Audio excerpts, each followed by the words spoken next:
Hello, everyone, and welcome back to another edition of Mormon Stories Podcast. I'm your host, John DeLynn. It is May 16th, 2018, and we are just so incredibly happy to be continuing our epic interview with Roger Hendrix. Last week, recording from the Alta Club in downtown Salt Lake City. I can hear some sirens right now. We're catty corner to church headquarters. We're interviewing Roger Hendrix from the Alta Club, and we did 7 hours in one sitting with Roger, and he talked about so many cool things. He talked about growing up in Southern California with parents, you know, a mom who was not super active in the church and a stepdad. He talked about contracting polio, how his adolescence and adulthood were in many ways shaped by that experience. He talked about what it was like growing up in the church in the late 50s and early 60s, and how that culminated in him being inspired by attending an institute class, an LDS Institute class, and ended up serving a mission under former LDS apostle Richard G. Scott in Latin America, and how that boarded him into a career with the church education system, CES, how he rose in the ranks of CES to become Institute Director at University of Southern California. And along the way, how he met several general authorities who would become apostles, including, or who were just notable general authorities like Paul H. Dunn, you know, Boyd K. Packer, Jeffrey R. Holland, Henry B. Eyring, etc. He shared a lot about his interactions with those brethren, the good and the bad, mostly good. He talks about how he ended up leaving, serving as CES, becoming a management consultant, but then ultimately was called to serve a mission as a mission president in Chile. And we did a good hour on what it's like to be a mission president in Latin America in the mid-90s. And then we ended our segments 4 and 5 with Roger talking about how he was being vetted for an area authority position, how he ended up politely declining to pursue that route and ended up being called to serve on the board of trustees for the Deseret Trust Company, how he served there for 18 years. And we did a good 2 hours on his insights into the Deseret Trust Company, its interactions with the LDS Church, with Ensign Peak, with Deseret Management Corporation, and we talked quite a bit about LDS finances. That was a lot of cool stuff, and if you haven't listened to that, go back and listen. We were fortunate enough to be able to release this interview yesterday, which was May 15th, and we told all our listeners, go listen right now, because we're going to be interviewing Roger tomorrow, and we want your questions and feedback. So a lot of you did, and so several of you have actually listened to the interview and gave us a bunch of feedback and questions, so we've done our best to incorporate those into today's interview, which we'll do probably 3 hours today, I'm guessing. But one of the most interesting things in your feedback, listeners, was many of you either believed by the end of the interview that Roger was just an active, faithful member that happened to be willing to come on Mormon Stories Podcast. Others of you were sort of on pins and needles on the edges of your seat, wondering if there was a faith crisis in any of this, and wondering about Roger's ultimate relationship with the church and kind of what his journey was and where he is now. So that is actually where we are going to start today. So Roger Hendrix, welcome back to Mormon Stories Podcast. Glad to be here. Are you ready for hours 8, 9, and 10? I'll try. How does it feel to know that you might break the record for length of a Mormon Stories Podcast interview? Exhausting. Well, we're super honored that you're with us, and the feedback has been really positive so far. But people don't totally know where you stand, Roger. So is there anything you want to say about any feedback or reactions you've received before we jump into finishing your story? Generally pleased with the feedback I've received. I think it's kind of spot on. I think they've kind of nailed my personality and where I was up to the point that we left off. So pretty happy. All right. Well, so when we last left off, you had served 18 years, I believe it was, on the board of trustees of the Deseret Trust Company. And that takes us to what year approximately?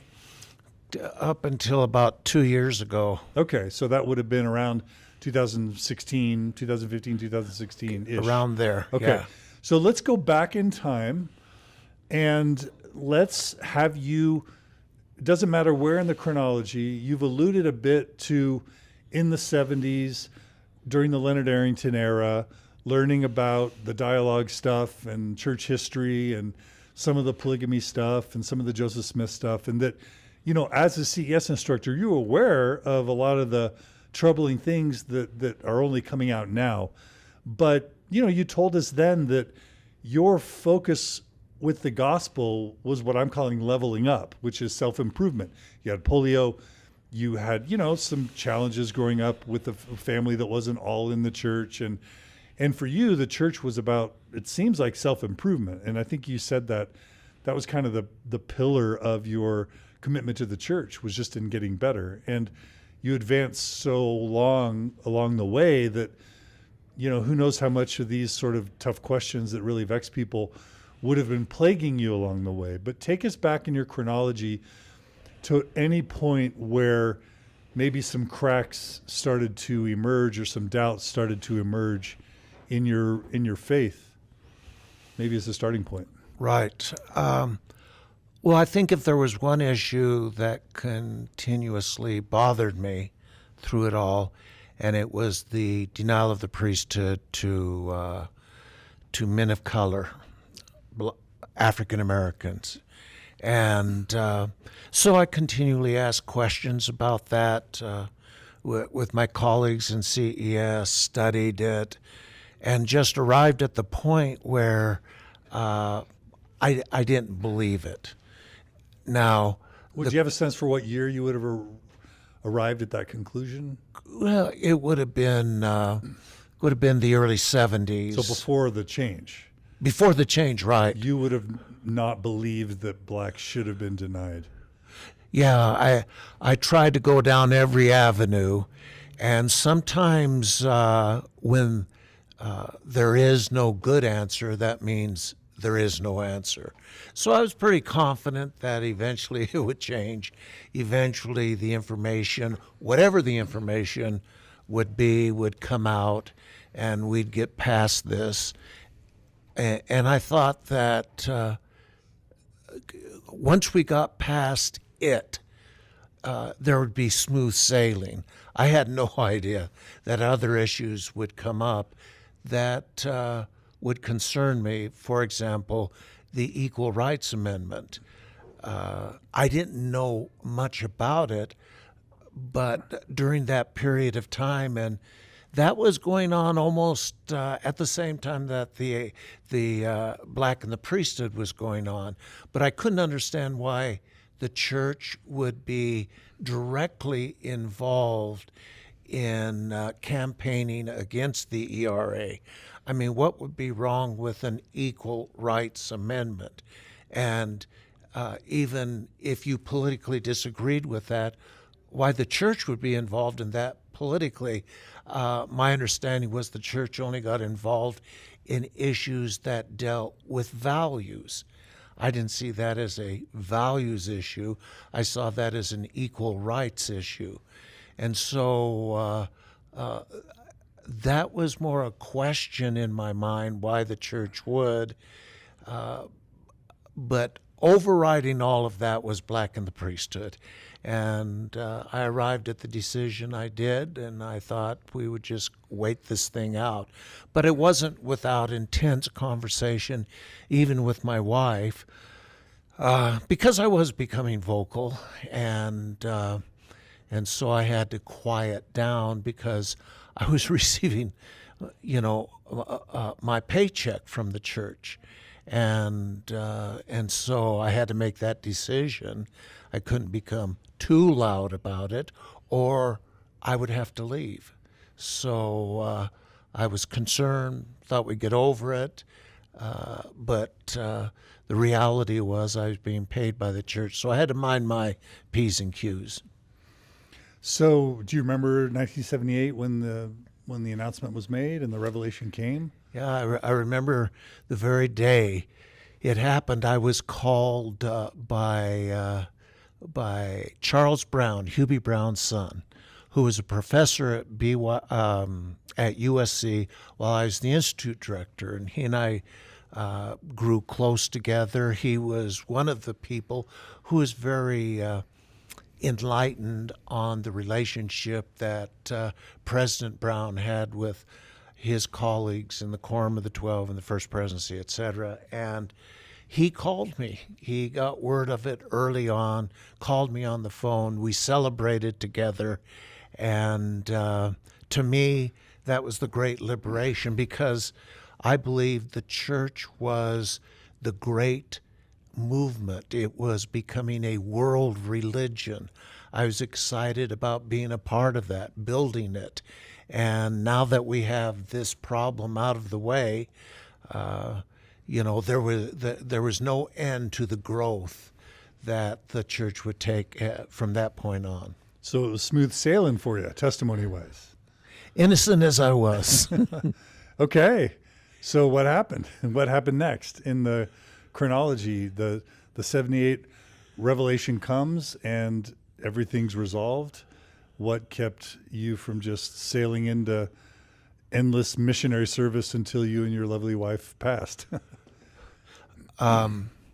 Well, then all of a sudden, the gay issue started coming to the forefront.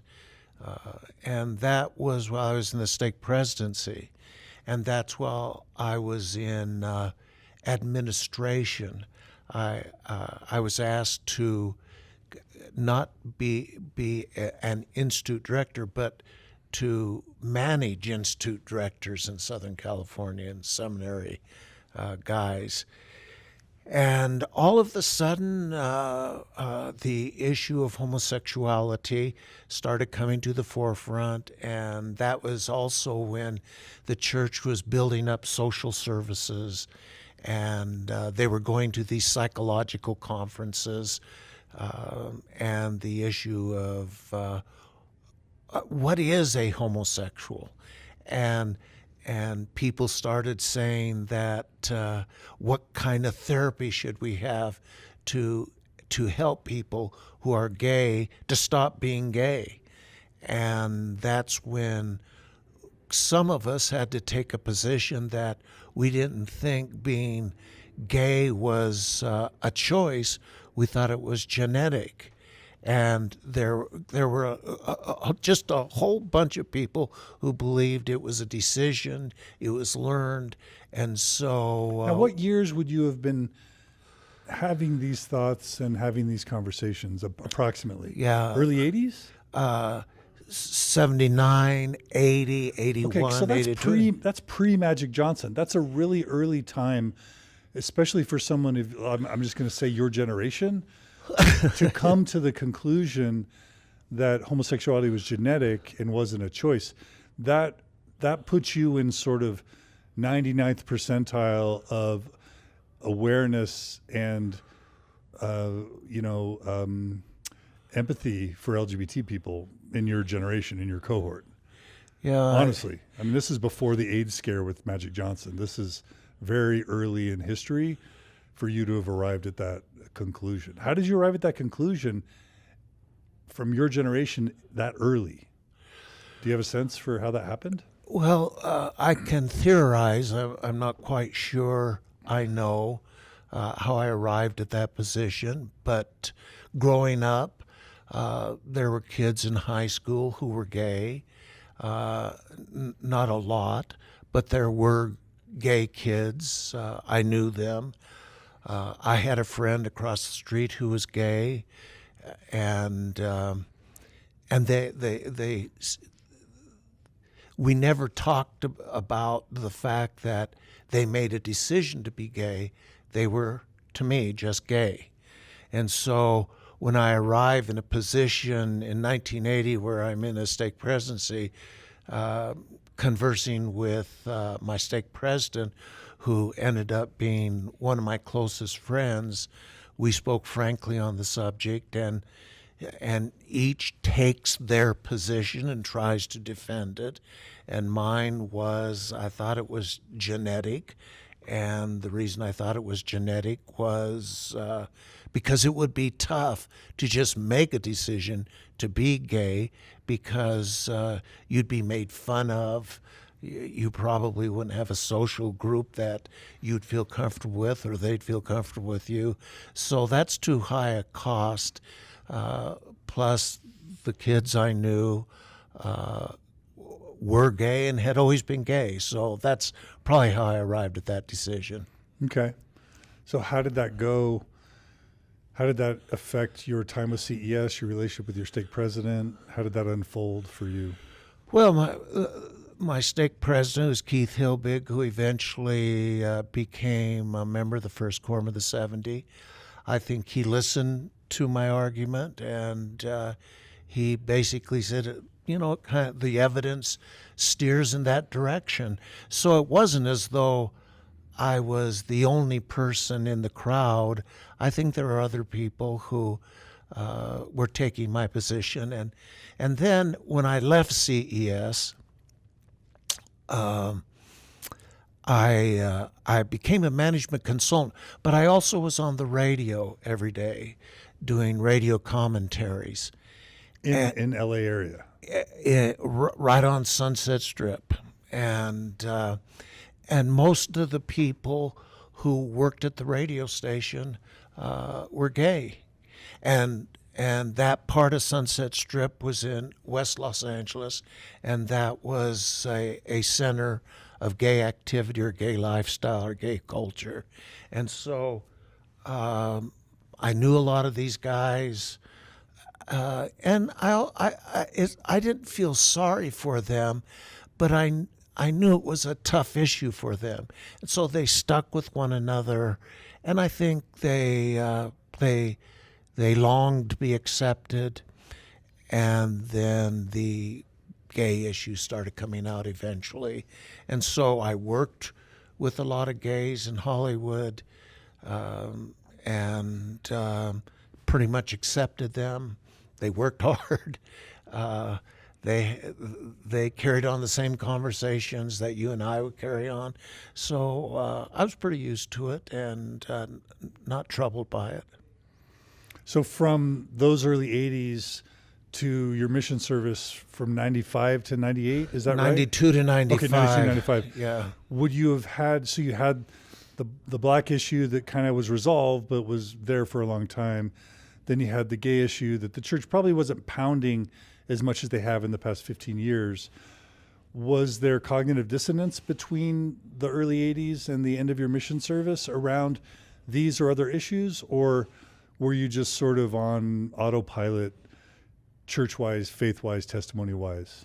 Yeah, the church had no policy that I knew of about how they were going to handle gays and their membership in the church. But weren't they excommunicating gay people? Like, I think it's always been part of the church handbook is like murder, rape, incest, homosexuality. Like, wasn't that a thing in the 80s and 90s that or did it just not occur to you? I didn't have that much experience with it. In the church? In the church. When I was a bishop or a member of the stake presidency, we never engaged the issue of homosexuality and their membership.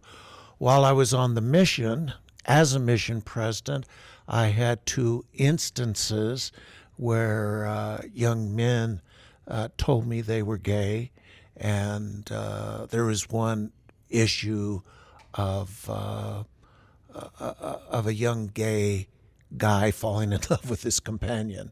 And so my position was, none of us can act on our sexual desires here in the mission. So, just follow the rules, you'll be okay. And if it becomes too much for you, come and talk to me. And then the one kid who fell in love with his companion, we changed out the companionship. I asked him how comfortable he was remaining on his mission, and he said he would try and do it as long as he possibly could. So those were the two issues. You try and work them out until it doesn't work. Yeah. Okay. So you finish your mission, and then when, if at any point, did other cracks start emerging in your faith journey? Or developments? I don't know if to say cracks or developments, however you want to frame it. For me, the gay issue became the issue. And then Around what year? Around the year 2000, probably. You would have heard about Prop 22 in California, maybe? Well, Prop 8 was really a turning point for me. Okay. I couldn't believe that the church was leading out on a political issue, especially for a constitutional amendment on people's private lifestyles. And so that began to take the wind out of my sail. And then the church, But this really would have been while you were on the board of trustees, right? Yeah, and this started as early as 1995 with the proclamation on the family to the world. That bothered you? Well, when I read it, at first I didn't understand it because I thought it was, that this is the church's brand. Families can be together forever, and we don't want to mess around with the families, and we believe that they're the foundation of all of civilization. But the words they should have used, they didn't use in working with family members. It had a certain edge to it that I couldn't understand. The idea of long suffering and patience, those words that usually we use weren't involved in that proclamation. So I would continue to read it, and then one day it dawned on me, this is a homosexual document. Like an anti-homosexuality document. Anti-homosexuality document. Right. Where did this come from? And so I told my buddy, who lived a couple of blocks from me now, and that same buddy, Gordon Moss, who is Armin's brother, was a full-time institute guy at the University of Utah. And Gordon and I would walk and exercise every day together. And I said, Gordon, this is a gay document. This is an anti-gay document. And he says, no, read it again. It's about the family. And I said, I'm going to read it one more time, but I'm pretty sure that this is what it's about. So I read it again, and more than ever, it was, for some reason, the church felt compelled to put out this proclamation that was basically geared around an anti-gay acceptance, and that was it. And so as early as 1995, 1996, 1997, I was concerned because of that proclamation. I didn't understand why they would do that if they hadn't done it before. We know there are gays. Why now? Why is this such an issue? And so I started having theories, maybe about why the church would come out. Maybe they came out about it because gays began to organize themselves and began to become more activistic and push for legislation. And so the church was reacting to it. That was one of my theories, and it was a good enough theory. And so I went with that, and lo and behold, you start having these state legislative fights over, over one man, one woman in marriage. And the church, I found out, was leading out, especially in California, which, that's the state I grew up in. That's that's where all my identity was formed. And so when Proposition 8 came out and the church was leading out in that, I personally began to become very concerned about it. And when I was contacted to call people to have them support Proposition 8, I turned it down. I didn't donate any money. And then when in our sacrament meeting, literature was handed out about it, and I read some of the literature which was not science-based. They were pamphleteering on a political issue. And so that kind of got my juices going on the issue. This would have been in Utah, not California, right? Because you moved to Utah after your mission. Right. Presidency. Right. And so I began to speak out when I was asked about it. And no, I wouldn't campaign for it. No, I wouldn't do phone calls, and no, I wouldn't contribute to it. No. And at this point, everyone goes through these concerns. I'm basically going against the church. And then some of my friends who were lawyers in town who knew the legal counsel, who was a member of the First Quorum of the 70, they went to him and spoke to him, and he said, well, you can have your political opinion and positions, which may not hook up with the church, because it is, after all, a political issue. I thought, well, I'm learning something here. The church makes a distinction between doctrinal utterances and policy, and then political positions they take on issues. And it so happened on this issue, I wasn't on the same page with them, especially with Proposition 8. And I think for those who kind of know the history of the Proclamation on the Family, my understanding is Hawaii was the first state where this really came to the forefront.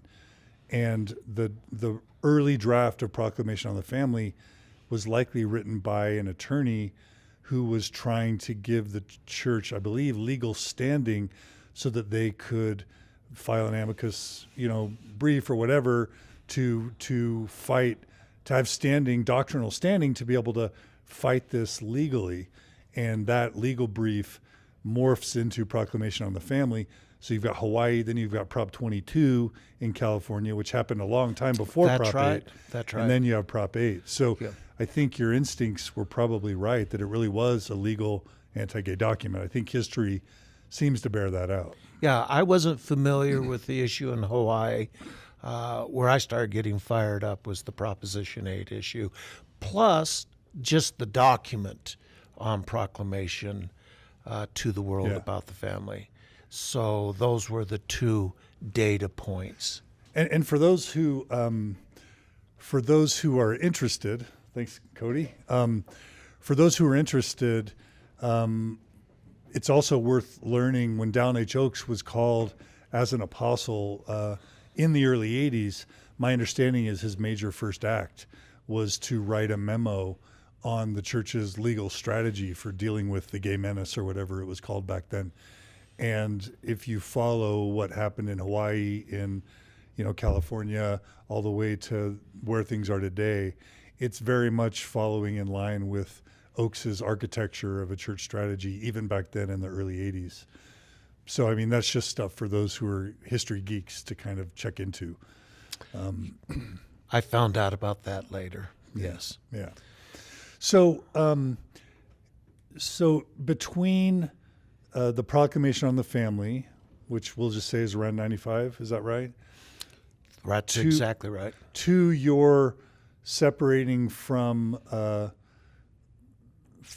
your separating from the Deseret Trust Company, there were still many, many years. And so how much cognitive dissonance were you experiencing working at a very, very high level for the church, interacting with top church leaders, knowing that you are in some ways playing a very important role in strengthening and uplifting the church, and having this tension about not agreeing with some of the church's doctrines or policies or tactics? Well, you start becoming concerned. And by this time, I've now had enough church experience knowing that not all of the church leaders agree on issues, but they go along as far as they can because they want to support those who make that decision, hopefully under the influence of the Spirit or revelation. But to say it wasn't problematic for me would be a mistake. It was. You wrestle with the issue, and it's kind of like digital information. You go one square at a time. You just don't pell-mell go into some decision you make about it. You're gathering information, you're debating it, you're discussing it, you're seeing where others of your ilk are standing on the issue. So one thing you just said that I have to call attention to, you're basically saying that something that would probably be obvious to an outsider, but that many members who are Orthodox may not think about a lot, which is that based on your exposure to the brethren, it became your understanding that not all the brethren would always be aligned on everything, but that apostles might even disagree with a certain approach or not feel good about it, but be willing to support it because they want to support the leadership. Is that what you're saying? Am I putting words in your mouth? My experience was that from those I knew, from Charles Brown, whose father was Hubie Brown, to Richard Scott, to my own interaction with general authorities when I had particular responsibilities, sometimes you have disagreements, and you voice those disagreements, and you also find out that the brethren, and when I talk about the brethren, I'm talking about the First Presidency and the Quorum of the 12, when they get together, especially the Quorum of the 12, and there is an issue, they take strong positions. And you don't become a member of the Quorum of the 12 by not having strong positions and not having a strong sense of yourself in what you think is right and wrong. And so they voice those things, and then those who have the power to make the decision, I think the 12 go along with it ultimately, and they did and have. And but that doesn't mean, I didn't have concerns, and they don't privately have concerns and their own opinions. It's kind of how life works. Yeah. So you had some, well, should we call it low-grade cognitive dissonance then? Not high-grade cognitive dissonance. For those that decade or two, you were struggling with the LGBT issue, but also serving at a very high level of the church. Yeah, and it's not as though I haven't gone through these things like with Black and the Priesthood. I'm not a stranger to having a different opinion and angle on issues that the church has taken a policy stand on. But at least would it be fair to say that at least for the majority of your life, you were viewing this as God's one true church on the earth? Yeah, I wasn't real strong on that. I always, when people would talk to me about it, I would say, I think religion and religions are like athletic teams, and the Mormon Church is like the New York Yankees. They're the best of everything that's out there, and sometimes they don't win the pennants, but most of the times they do win the pennant. And so mine was more like the analogy was to sports. They're the best of the best. And Even in your CES years, that was your view? yeah, I didn't come down strong. This is the one and only true church. Every once in a while, I tried it out and I tested it out, and I didn't necessarily feel comfortable saying it. This is the one and only true church on the face of the earth. I would say this is the Church of Jesus Christ, and prophets, seers, and revelators hold the keys to administer the saving ordinances of the gospel. I feel comfortable saying that. I still feel comfortable saying that because we're only talking about Mormons, believers. They hold the keys for Mormons who want to have the saving ordinances. So in the enclosed system, Yeah, President whoever is the prophet leading that church, right? and only he has the keys. in that system. Yeah. And you were that philosophical even in the 70s and 80s, even in your CES years. Evidently, I didn't realize it that much until I got into this interview with you. Well, yeah. So, I mean, that's one of the questions that we got from. So, some listeners stumbled on an essay that you recently wrote about polygamy, and they said, "Okay, wait a minute.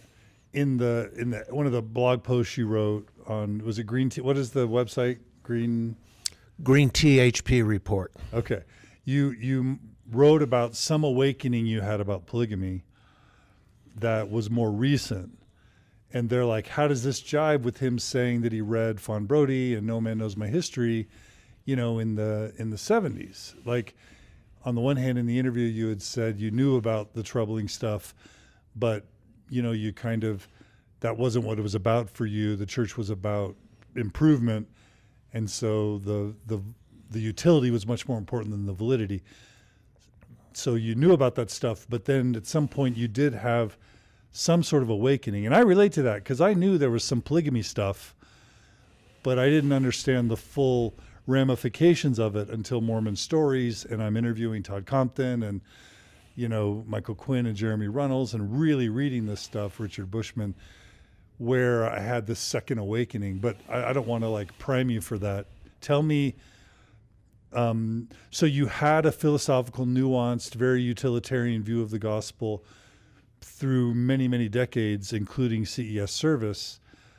There must have been some point where you started to really look at the church with more scrutiny, and maybe that cognitive dissonance started really amplifying for you. Well, let me make 2 points on this. One was, yes, I knew that the church practiced polygamy.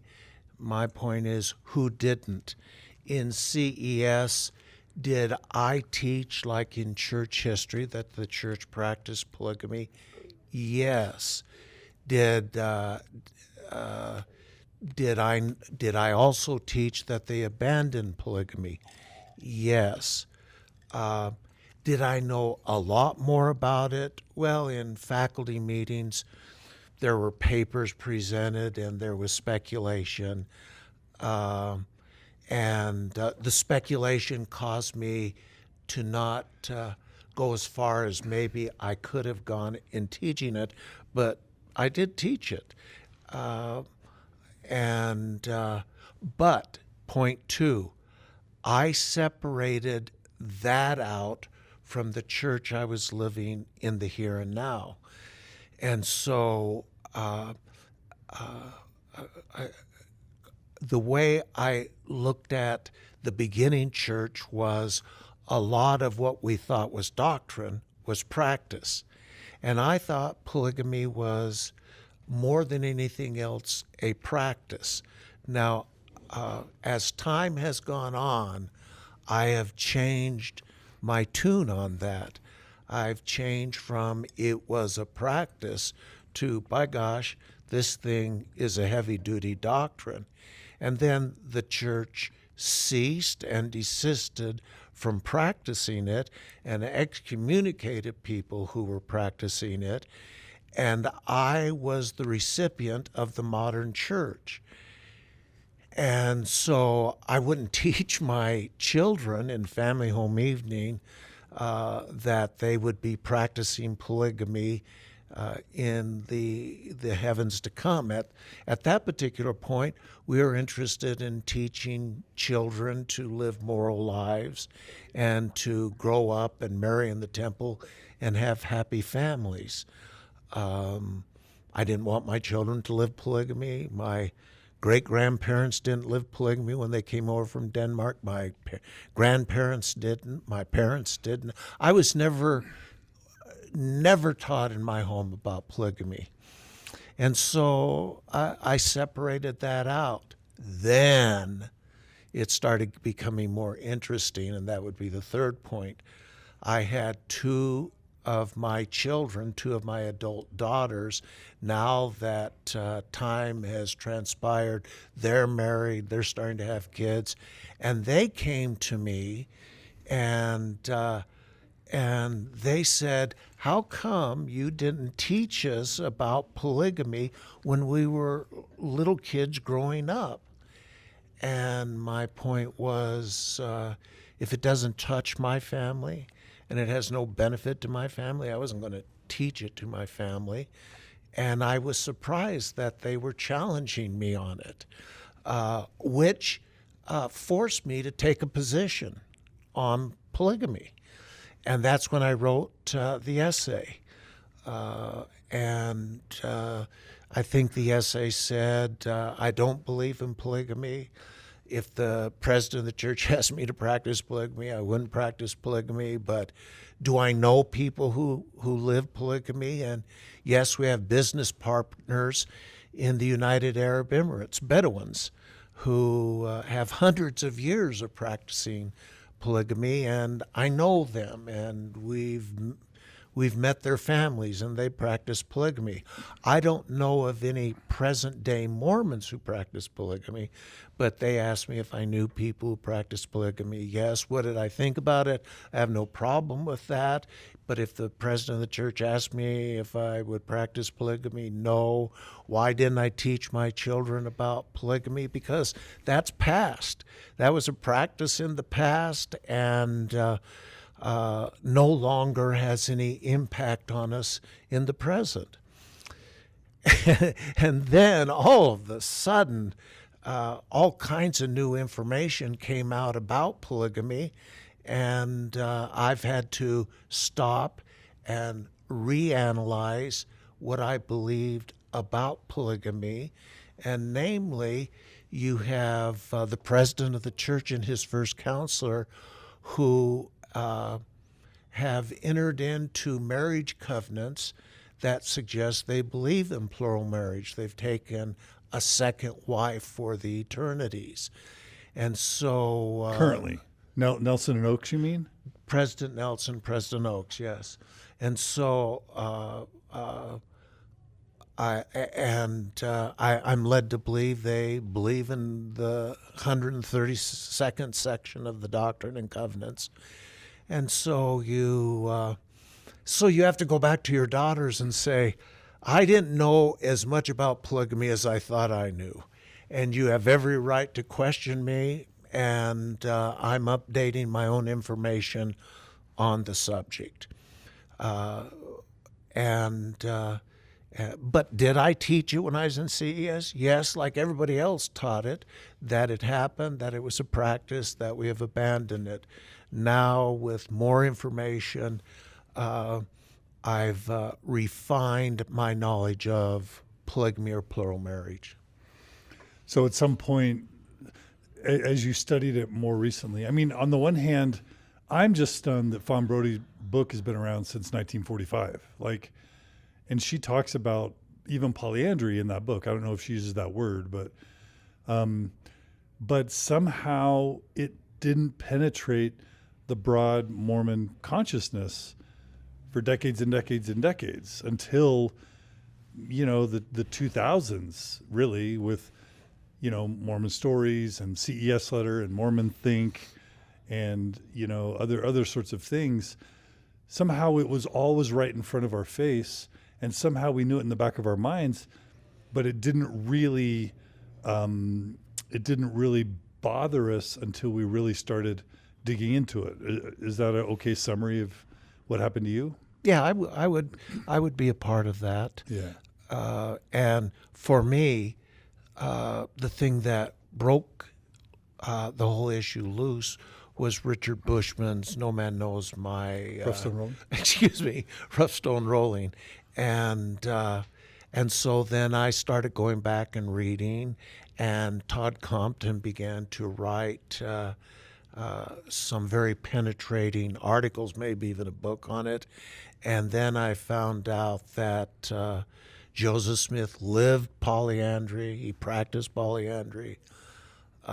He married very young women. One was 14. And so, yes, I was surprised, and I had to take it in. I had to adjust my thinking. I have adjusted my thinking. That was one of the issues that moved me to a position I have taken about the church, and it was that when I am asked about the church, I'm going to put square pegs in square holes. In other words, I'm for so much of our lives in the church, we're asked tough questions, and we're always in a position of having to explain.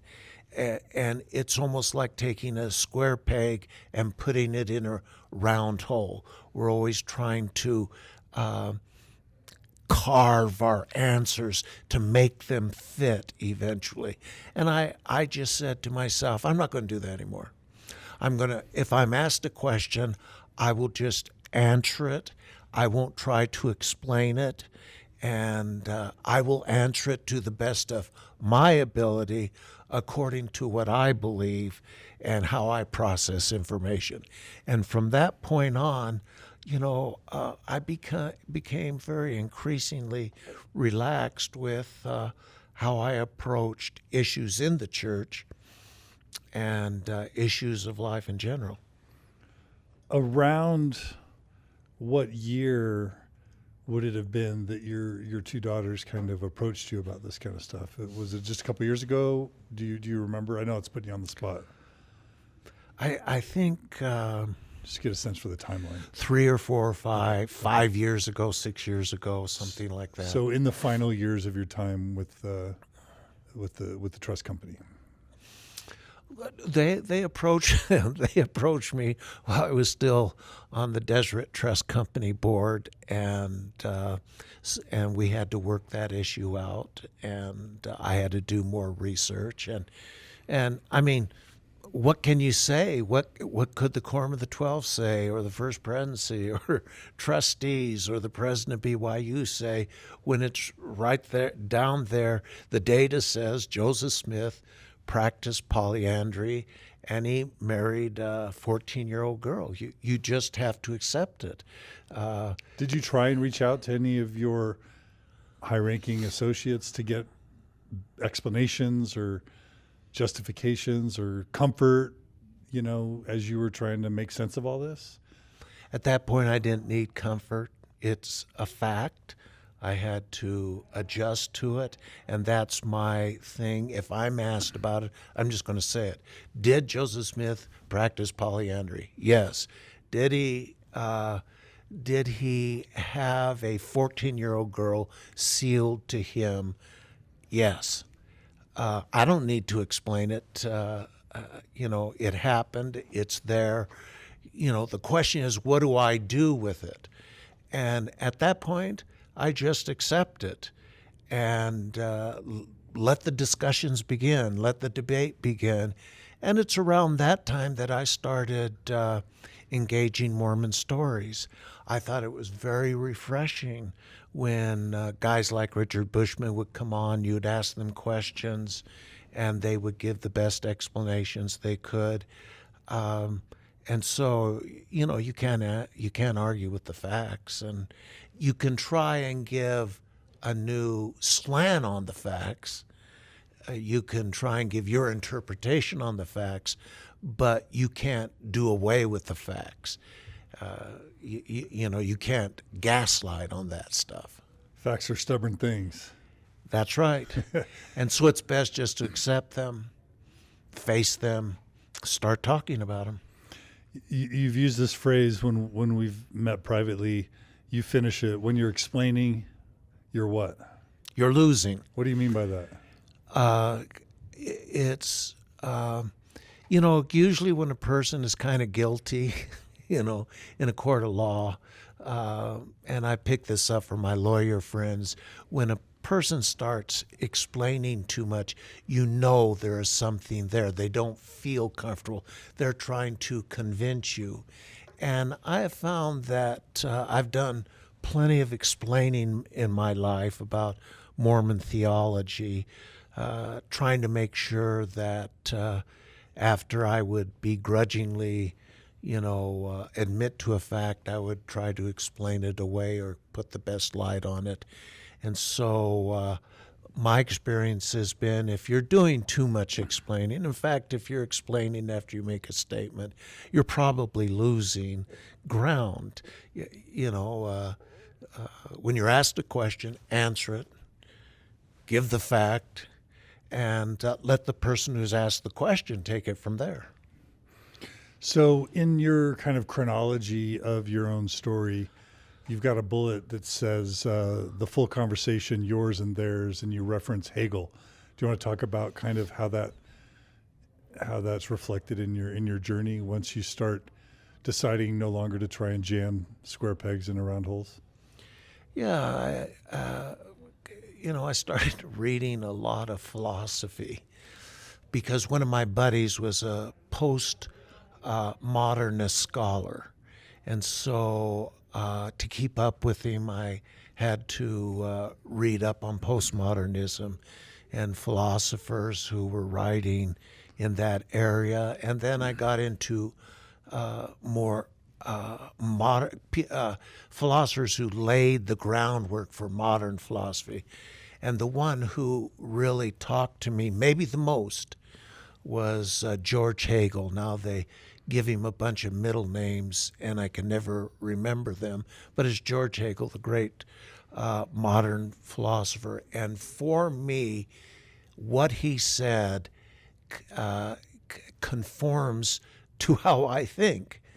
In other words, he basically said, for great ideas to emerge, you have to take positions, and then other people have to take other positions, and you have to kind of fight it out, and then a new truth or a new idea emerges that you can use and you can live by. Now, there are some people who have kind of summarized Hegel as saying what he said was thesis, antithesis, synthesis. Well, he never said that. It's you have an idea, and then you have a contrary idea or an alternative idea, and then you debate it until a better idea emerges, and then that will become the foundation on making legislative decisions, personal decisions. Now, with respect to me in my life, how I think, it's usually when an issue comes up and I say, this is what I believe. And then almost automatically a contrary idea pops into my mind. Always has been that way. When I take a strong position on anything, like let's say abortion, then almost immediately the alternative idea pops in my mind. So I'm for a woman's right to have an abortion, and I take a strong position on that. And then an idea is, well, when do you not have an abortion? I mean, when is that baby a baby? And what moral responsibility do you have for that? And so you start allowing that alternative idea to grow. You start having a debate on that. You engage other people.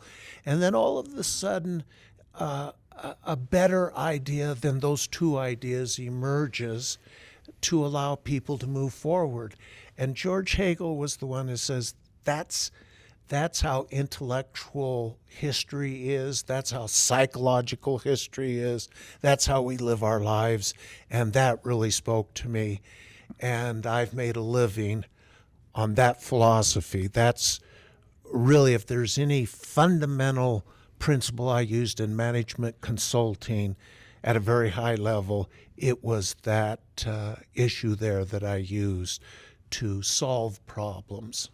So how was that Hegelian sort of philosophy, how did it inform your thinking and processing new church history and your faith and your position with the church? How did it progress for you as you started tackling polygamy, trying to make sense of it, and then maybe other issues emerged? How did your faith or non-faith unfold? Okay, let's say I take a strong position on the gay issue. And so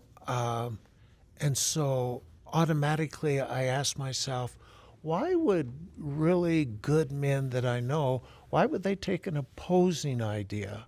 What's their thinking behind that? And you would try and understand it, and I have tried to understand it. So when I started taking a position that I really don't like this letter, this proclamation, and I don't like the Proposition 8. I didn't participate in trying to get it passed, and then you say, why is the church so involved in that? Why does this bother them so much? And then all of a sudden you say, well, look at the church has built its whole identity around a brand of families, and just not any old families, a mom, a dad, kids, and happiness and the gospel, and they sold that to the world, and they became the modern family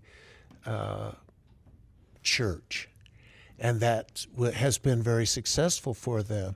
Now you enter the issue of well, what do you do if one of your kids is gay? They have a partner. They want to participate in the church. They want to get sealed in the temple, and so the church has no answer for that. We're not into gay eternal marriages. We're into man and woman eternal marriages, and that's our brand, and that's what works for us. And this gay marriage and gay partnerships and getting married in the temple, that doesn't work for us. It won't work for us. And to boot, we'll probably lose a lot of our conservative members on it. And so President Nelson has really made the move to take that whole issue off the table.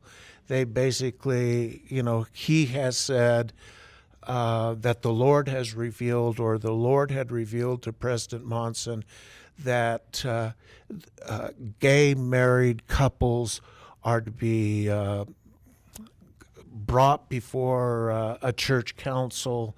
A decision is to be made, and their children are not to be baptized and cannot become members of the church and enjoy the ordinances of the gospel until they're 18 and they abandon their parents, etc.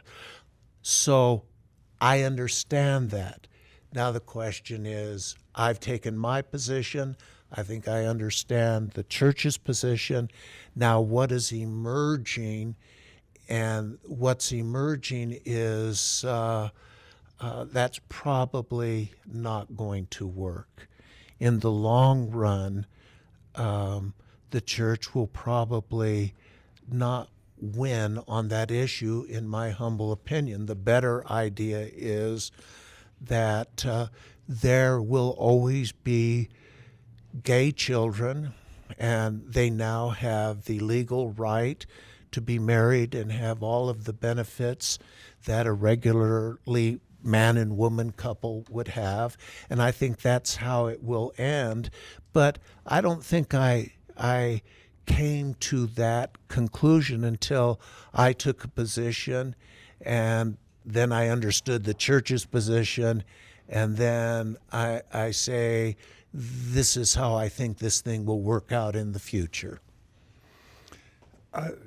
Just as a total side note, I can't help but notice that you sort of are framing the church's thought processes and even actions in terms of kind of a business model, a product that they're marketing to customers. And I'm just wondering how, how intentional that is, and, to what extent you really feel like it's more business than a spiritual enterprise or whatever. What should we take from the fact that you're framing that using business language instead of theological language? Well, I have several reactions. One, I take exception that it's purely business language. To me, that seems theological or philosophical to me. Saying a product in marketing? Oh, that the church has created its brand around that. Yeah, okay. yeah. Well, that's one of my next reaction. My first reaction is, goodness, I studied George Hegel. I got this framework that he said how my mind works. And so that's, I feel comfortable with that. Now, with respect to I frame it in business language, I might say that, that's the language I speak because I'm now in business. And so I use what I'm used to. But there is a part of me that says the church is the church more and more will become involved in the business of the world.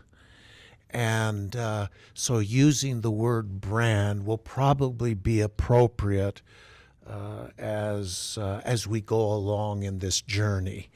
And so that's how I'd answer that.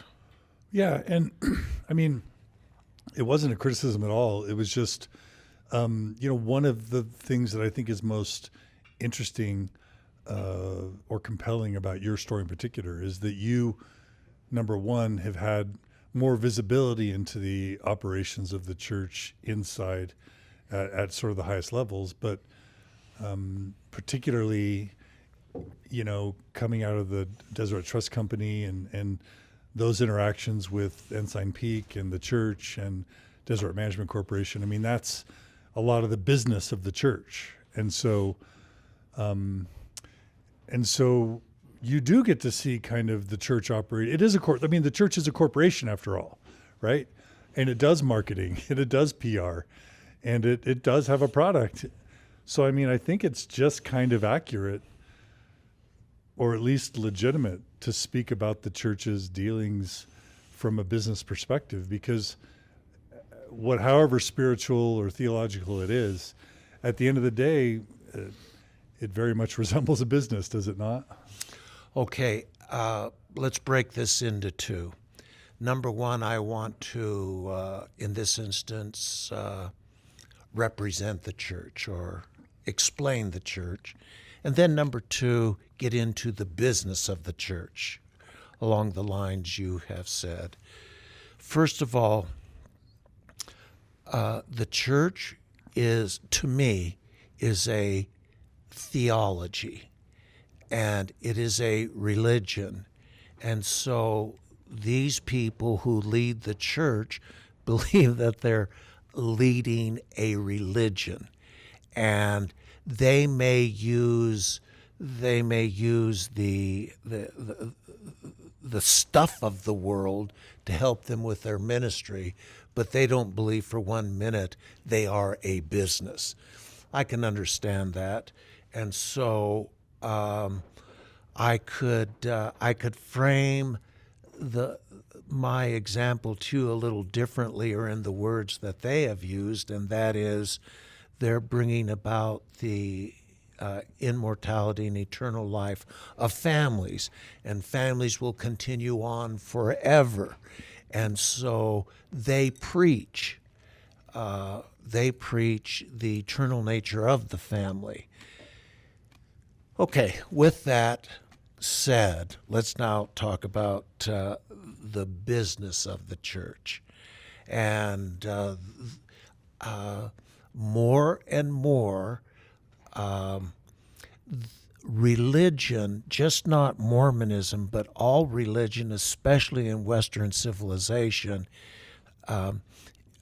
is not an all-purpose activity anymore. With the digital revolution, with the information revolution, everything is becoming a niche. And to the degree that all things become a niche, all things, in a way, become a product. And the people who represent that product have to sell that product because people who live in the world, especially in Western civilization, pretty soon they won't know what religion is as you and I knew it, because we grew up in a society that, even outside of our Mormon homes, the Protestant and Catholic environment was very strong in our general communities. But the new generation coming up, they won't have a good idea about what religion is, and so what people will have to do who represent religion will have to be competing with not only all other religions, but all other organizations, companies that sell a product. So even with the Church of Jesus Christ of Latter-day Saints, they will be seen by the people of the world as a product, a niche product, and so you will have to tell them, you will have to sell the benefits of that, and people will involve themselves in testing out that product, and they will want to know if they get benefit from that product. But in a digital world, they will come and go fast because they will be consumers at heart, and they will be shoppers at heart. And so they'll never stop at any one product or niche for a very long time. They'll test it, they'll come, they'll go. And so you have to become very sophisticated, whether you are a religion, whether you are a philosophy, whether you are a company, whether you're a sports franchise, in selling that benefit very quickly and getting a certain group who digs what you're selling to really buy in and give their money and participate with you. And so in that instance, the church has spent a lot of their resources in their brand or their niche, which mom and dad and kids can live together forever. Now, they have to sell that now. The problem is that things get in the way of that brand. That is, a lot of these little kiddies are going to be gay. And they now, with the information revolution, they know their rights, and they don't have to hide themselves, and they'll associate with other gay children, and they'll want to get married, and they'll want to be a part of the family, and so the church will have to adjust that, and I think I know how it will adjust out in the future, and so that's why I talk about it in business terms, because a part of that is very business-oriented or very niche-oriented or very product-oriented. I love it. All right. listeners, we are 8 hours into our interview with Roger Hendrix. It's time to wrap up part 6. What we just ended with is just a foreshadowing of more to come as I talk to Roger about the modern church and its implications. But we're still on his faith journey. And so thank you for joining us for part 6 of this interview with Roger Hendrix. And just know that immediately we're going to start again with part 7, and we're gonna keep following the chronology of Roger's faith journey and where it's led him today. And then we'll follow up with the implications for the modern church from Roger's perspective, and some of your questions we'll bring to Roger as well. So Roger, thanks for another good hour, amazing hour. And you guys in Mormon Stories land, guys and gals, stay tuned. Soon come right back for part 7 of our interview with Roger Hendrix. Thanks, everybody.